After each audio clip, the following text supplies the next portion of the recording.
Imagine it's 1968, the air is thick with change, and the streets are alive with the echoes of protests and the scent of freedom.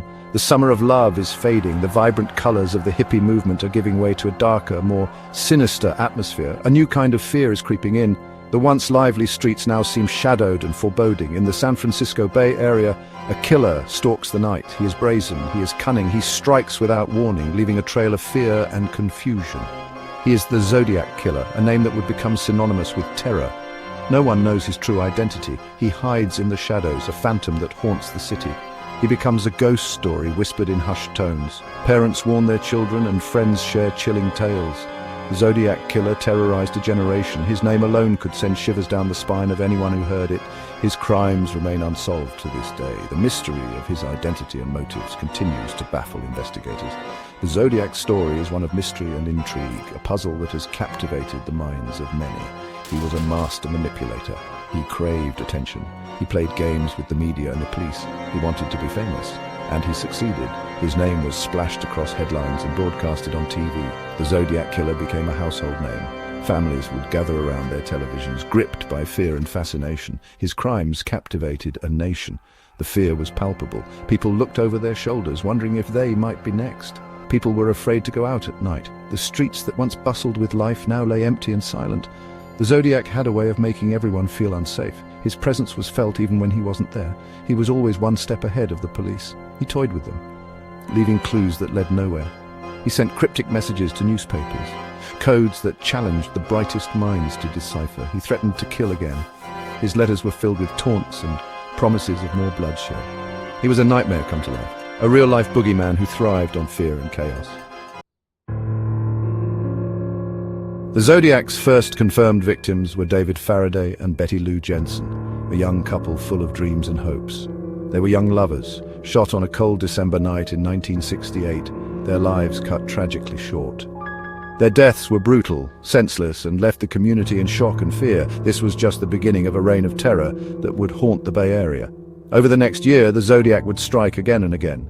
His victims varied, but his methods were always chilling. Couples parked in lovers' lanes became easy targets for his ruthless attacks. Even a cab driver, shot in cold blood, fell victim to his spree. But a pattern emerged.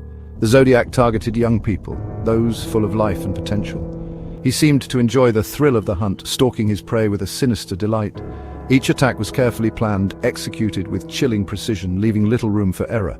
He left little evidence behind.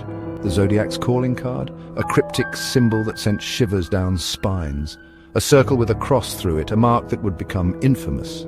This symbol left at crime scenes became synonymous with terror and fear. It was a chilling reminder of the killer's presence, a taunt to the authorities. He wanted the world to know. The Zodiac was here and he was not going away. The Bay Area lived in constant fear, never knowing when or where he would strike next. The Zodiac's crimes dominated the headlines, capturing the public's morbid fascination. Police worked tirelessly to catch him, poring over clues and evidence, but he always seemed to be one step ahead, eluding capture and continuing his deadly game. Though the Zodiac craved notoriety, a dark desire that drove him to seek the spotlight in the most chilling ways. He wanted to be heard, to be feared, and to be remembered. He began a twisted correspondence with the press, sending letters that would haunt the public consciousness. He sent letters, often beginning with, "This is the Zodiac speaking." He confessed to crimes, threatened new attacks, and taunted the police. These letters were chilling, filled with a sense of dread. They offered glimpses into the mind of a killer, a mind that was both calculating and chaotic. The letters were filled with misspellings, grammatical errors, and a strange, almost childlike handwriting, which added to their eerie nature. Some experts believe this was intentional, a way to mislead investigators and throw them off his trail. But the letters contained something even more sinister: ciphers. These were coded messages, complex and baffling. The ciphers were intricate puzzles that seemed almost impossible to solve. The Zodiac claimed these ciphers held the key to his identity, a tantalizing clue that kept the public and police on edge. He challenged the public to crack the code, daring them to uncover his true identity. Amazingly, one of the ciphers was solved, a breakthrough that sent shockwaves through the community. A schoolteacher and his wife cracked the code, revealing a message that was both chilling and revealing. It revealed a chilling message full of anger, resentment, and a desperate desire for recognition, but the cipher did not reveal his name, leaving his true identity shrouded in mystery. The Zodiac's identity remained a mystery, a puzzle that continues to intrigue and baffle to this day. Section 4. The Shadowy Trail. Prime Suspects. Over the years, hundreds of suspects emerged, each with their own tantalizing clues. Arthur Lee Allen, a former teacher, became a prime suspect. He owned a Zodiac brand watch. He wore boots that matched footprints at a crime scene, but the evidence was circumstantial. Allen was never charged. He died in 1992, his name forever linked to the Zodiac.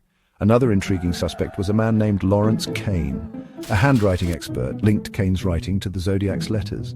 Kane also had a history of violence towards women, but again, concrete evidence was lacking. The lack of solid evidence plagued the investigation. The Zodiac was meticulous. He left few clues behind, or perhaps he wanted certain suspects to be considered, further fueling his game of cat and mouse. Section 5. Elusive Phantom. Why was he never caught? The Zodiac case is a study in frustration. Why was he never caught? The answer is complex. Part of it was the Zodiac's cunning. He was careful, always one step ahead. He chose his victims strategically, striking in remote locations.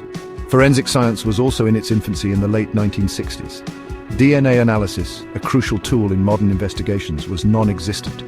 Fingerprinting was less reliable. The Zodiac knew this. He exploited these limitations, but there were also missteps. Communication breakdowns between law enforcement agencies hampered the investigation. Potential evidence was lost or mishandled. The Zodiac, it seemed, benefited from both luck and human error. Section 6. The Zodiac's legacy, a cultural obsession. The Zodiac case, though unsolved, had a profound impact. It changed the way people thought about serial killers. It fueled a fascination with criminal psychology and forensic science. The Zodiac story became a cultural phenomenon.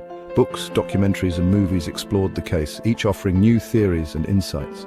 The 2007 film Zodiac, directed by David Fincher, brought the case to a new generation, reigniting interest in the mystery. The Zodiac became a symbol of the dark side of the American dream. He represented the fear that anyone, anywhere could become a victim. He was a reminder that even in the most idyllic settings, evil could lurk.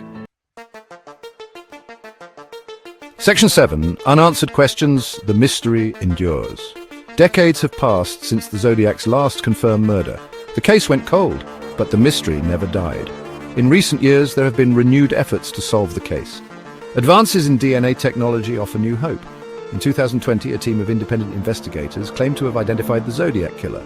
Using DNA analysis and genealogical databases, they pointed to a man named Gary Francis Post, who died in 2018. While this claim has generated much buzz, it has not been officially confirmed by law enforcement. The Zodiac case continues to fascinate and frustrate. It is a reminder of the dark side of human nature, but it's also a testament to the enduring power of mystery. The Zodiac's true identity may remain elusive, but the search for answers continues. The hope for justice, however distant, never truly fades.